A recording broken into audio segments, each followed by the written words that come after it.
Hey, what's up, everybody? Jimmy Smith back. If I'm speaking a little strangely or slowly in this case, it's because my right front tooth got smashed in last night. That's why my lip is all swollen up. But I have braces for the next 6 weeks, which is a pain in the butt, but it takes me back 30 years to when I had braces. So I'm sounding a little funny because I got braces installed last night, and I got to speak with them for the first time. It's not easy. So what I want to talk about is something that's been in the news recently. Chael Sonnen talked about it. MMA fans have been subjected to it for a little while, is the decline of BJ Penn. And the latest news is he had a social media post that he's been kicked out of his family home. For people who don't know his family situation, he's from money. He's from a lot of money. And his family owns most of the island of Hilo, Hawaii. And ton of brothers, so it's kind of a family dynasty, but he's inherited enough money he never had to do anything in his life if he didn't want to. And he has displayed symptoms of a condition that is essentially a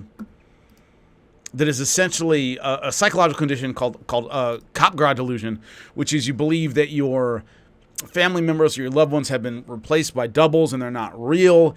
And essentially what it is, and he said that his mother and his brothers are trying to steal his estate, essentially, his inheritance, and they're not really who they say they are. It's a delusion that's brought on by neurological trauma. In his case, probably, years of fighting, amongst other things. And anyway, the thing about this that I think people tend to forget a lot of times is BJ Penn was never a great decision maker. He was never a logical guy. He was always in trouble. And I think he's one of those guys where the talent that he possessed, which was absolutely incredible, it masked a lot of the issues. And in another sense, they're kind of attached to the hip, and I'll talk about that in a second. But this was a guy way back in 2000 when I first started.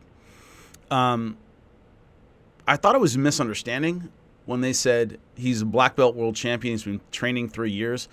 I remember thinking even in 2000 when I first started, I can't be hearing that right. That's got to be impossible. You don't get a black belt in 3 years. You don't get a purple belt in 3 years most of the time. The idea that he is a black belt world champion training 3 years made no logical sense to me. It doesn't make logical sense to me now, but he did. He was a guy who got put in jiu-jitsu because his dad was just looking for a way to keep him out of trouble. He was starting fights on the street constantly. Every day, the guy would just hop off his bike and start a fight for no reason, and his parents put him in something that they thought would help him. And so he was one of those who was having problems early. That's why he went into martial arts in the first place.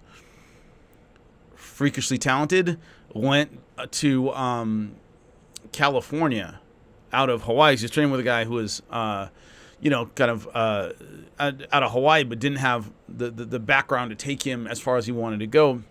Ended up coming to California, training with Ralph Gracie, and then went to Brazil to train with Novignon to get past purple belt. And what people don't get is this was a guy who, when I heard about him in Brazil, when he was winning world titles, was getting in fights in the street. And Novignon was sick of him causing trouble everywhere he went. Tired of it. Because remember, you carry the name of the gym with you wherever you go. That reputation follows the gym as well. That's why he won a world title with Novignon, but didn't train in MMA with Novignon, from what I heard. But this idea that he was constantly causing an issue everywhere he went, this doesn't go away, right? And the problem with BJ to most modern fans is you remember the end. You remember the slide. You remember when he was getting beaten up routinely in the UFC. We did what we call a rewatch report for SiriusXM when I was on air with them. And we rewatched, I believe it was BJ Penn versus Joe Daddy Stevenson. And I'm telling you, BJ in his prime was absolutely unbelievable. He was incredible. the combinations, the ground skills, the aggression, the transitions. I mean, he was dominant to the point of absurdity, where you sat there and you went, how is anyone in this weight class ever going to beat him when he's firing on all cylinders and doing everything he can do? How can anyone beat him? And in that run, from, kind of when he started really taking it seriously, because I'd heard a million stories about BJ Penn coming to the gym an hour late, smoking everybody, and then leaving a half hour early. I heard 10 different versions of that story when I was coming up, that the dude was just uber talented but didn't like putting in the work. But when he was firing on all cylinders and taking it seriously, there was no one better. And the run for BJ was really when he won the welterweight title from Matt Hughes. From that point on, he relinquished the title to fight in Japan, where he was just making more money for the K1 promotion. Beat Dwayne Ludwig there, and then started fighting in Hawaii. Took on Lyoto Machida in Japan, which is absolutely insane that he did that. But when he went from essentially Matt Hughes, Dwayne Ludwig, Rodrigo Gracie, loses to Lyoto Machida, who was just huge by comparison, beats Henzo, loses to GSP Matt Hughes. When he really settles down, which is Jens Pulver, Joe Stevenson, Sean Shirk, Kenny Florian, Diego Sanchez, he looked amazing in that run. At 155, fully physically dedicated to the sport. I don't know if I've ever seen anyone better than BJ Penn. The problem was, if you look at that record, the losses are when he just shoots past what is reasonable. When he gets out of his weight class. When he fights guys, once again, Lyoto Machida. He loses by decision to a prime Lyoto Machida, who, if you guys don't remember, is a 205-pounder then. All right, a big dude, and BJ Penn is a 55er.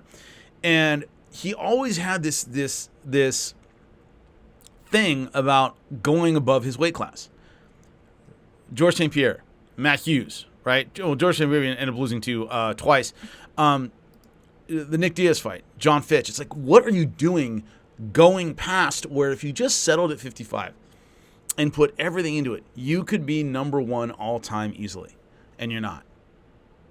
And when I look back on it, one of the things that gets me psychologically about BJ is there always, to me, seemed to be an out there. I know it sounds weird, but this idea of, if I make a goal that's kind of crazy, I'm going to fight Lyoto Machida, I'm going to fight Matt Hughes, I'm going to fight George St. Pierre, you have a mental out of, that guy's way bigger. If I don't perform, if I don't win, there's a psychological kind of backdoor where I can go, okay, well, he's that much bigger than me. Who would expect me to really beat Lyoto Machida? So it's kind of a no-lose situation, but it also keeps you from addressing the fact that isn't your weight class, and if you settle down and give it everything you had, you'd have the greatest run of all time. Now, one of the things is he was working with Marv Marinovich, who is Todd Marinovich's father, who is an explosive, like a coach that has done a ton of strength and conditioning work for the NFL and stuff like that. Working with him, he had his run between winning the title, defending it before losing to Frankie Edgar. And then he stopped working with Marv Marinovich right before Frankie Edgar, and that was part of the reason he didn't physically look the same against Frankie Edgar. But, you can't take away from the guy's talent. But you can certainly take away from his psychological instability. You can certainly blame him for that. That's always been around. No matter how good he was, there were always these problems with his work ethic. There were always problems with him getting in trouble on the street, and it's just, as your career fades and the screen that people used to look at, which was the talent and the ability and the performance in the ring, that all goes away. And all that's left is kind of the psychological illness you're left with.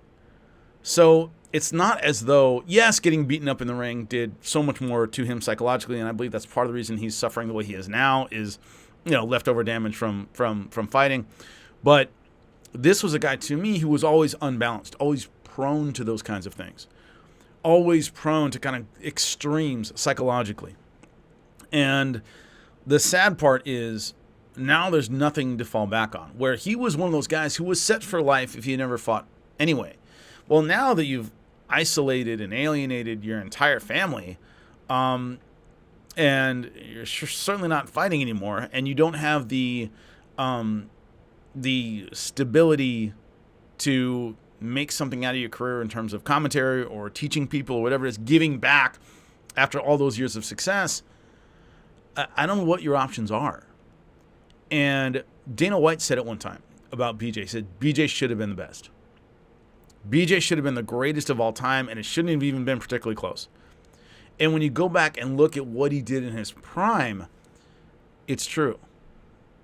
There shouldn't have been anyone else we're talking about other than BJ Penn when you look at the overall talent level.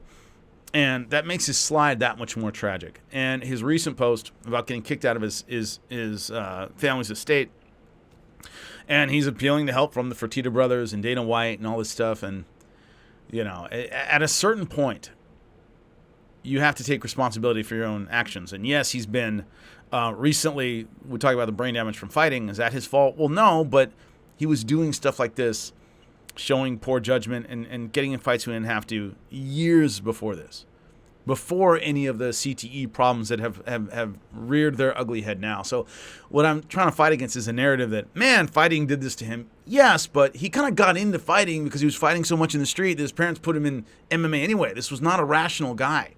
And that's what disappointed me so much when he made a run for governor. And I saw grapplers that I know supporting this guy's candidacy, and I'm going, this guy's never made a sound decision in his life, and you want him in charge of an entire state because you like the way he grapples or you like the way he fights? That's insane.